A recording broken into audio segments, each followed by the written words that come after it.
Hello, and welcome to Historical Humans Reads, where we take primary sources and bring them to your screen.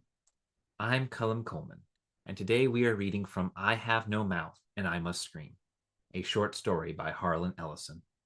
The work was first published in the 1967 edition of If, Worlds of Science Fiction, and won the HUGO Award in 1968. Set in a truly horrific future where the last survivors of the human race are continually tormented by a malevolent artificial intelligence, I Have No Mouth and I Must Scream explores the ravenous apocalyptic hate that dominated the nightmares of the Cold War era. Today we will be reading a small section of I Have No Mouth and I Must Scream. With that, let's begin. A.M. went into my mind. He walked smoothly here and there, and looked with interest at all the pock marks he had created in 109 years. He looked at the cross-routed and reconnected synapses and all the tissue damage his gift of immortality had included. He smiled softly at the pit that dropped into the center of my brain and the faint, moth-soft murmurings of things far down there that gibbered without meaning, without pause. A.M. said, very politely, in a pillar of stainless steel bearing bright neon lettering. Hate. Let me tell you how much I've come to hate you since I began to live. There are 387.44 million miles of printed circuits in wafer-thin layers that fill my complex.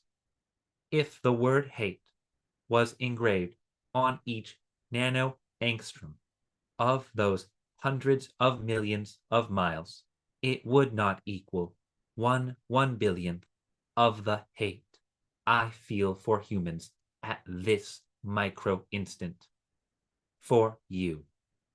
Hate. Hate.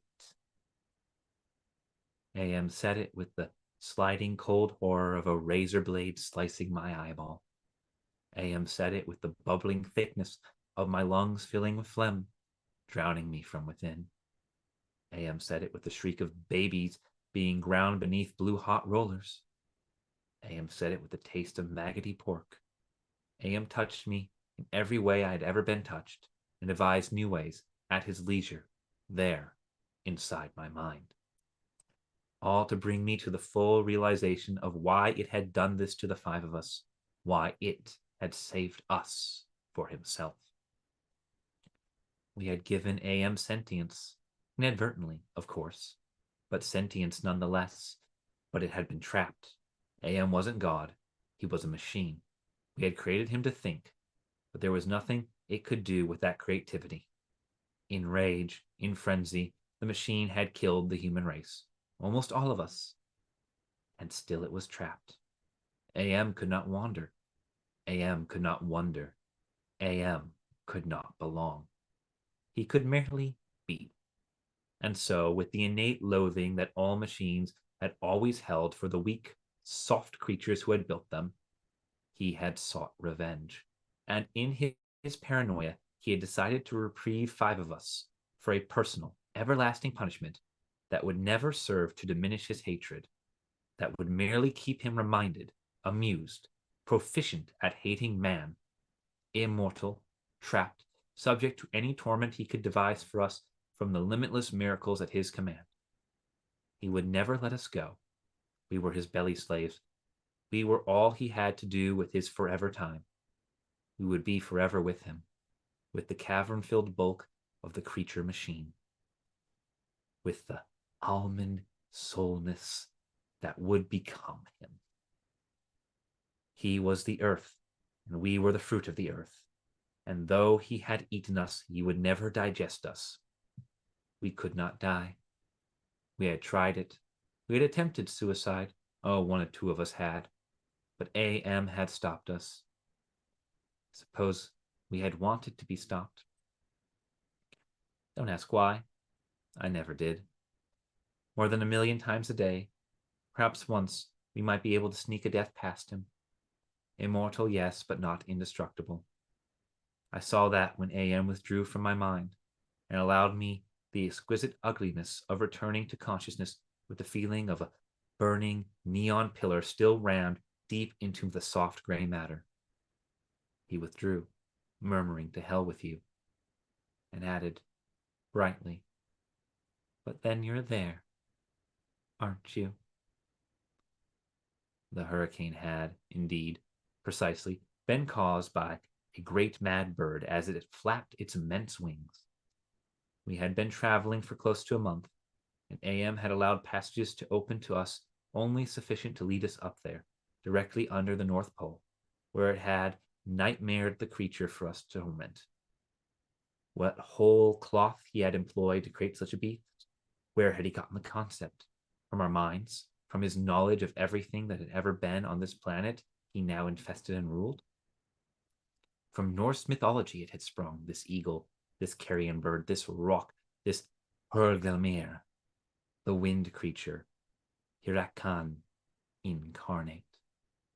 Gigantic, the words immense, monstrous, grotesque, massive, swollen, overpowering, beyond description.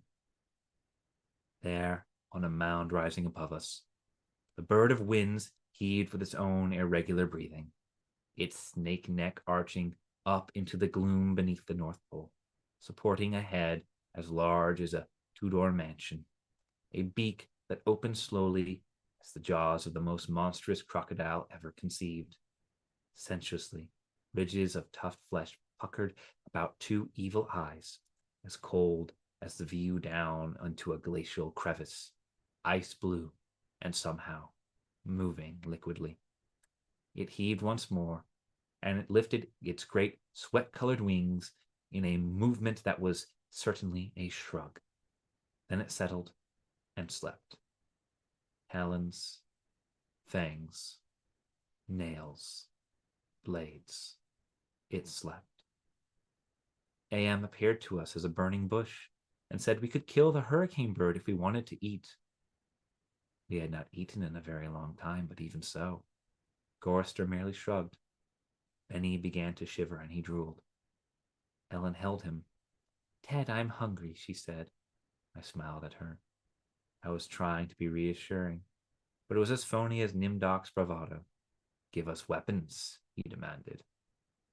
The burning bush vanished, and there were two crude sets of bows and arrows, and a water pistol lying on the cold deck plates. I picked up a set. Useless. Nimdok swallowed heavily. We turned and started the long way back.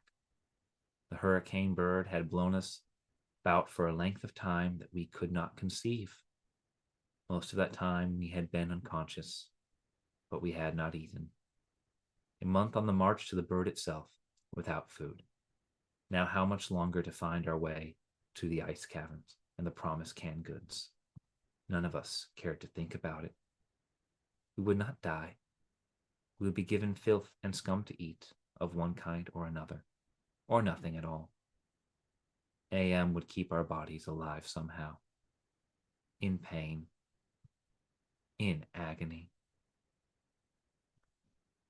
This has been an excerpt from I Have No Mouth and I Must Scream on Historical Humans Reads. If you enjoyed this video and like to hear more excerpts from original texts, please subscribe to be notified of the next one. If there is a work you would like to hear, be sure to like the video and leave a comment listing it below. Thank you for listening.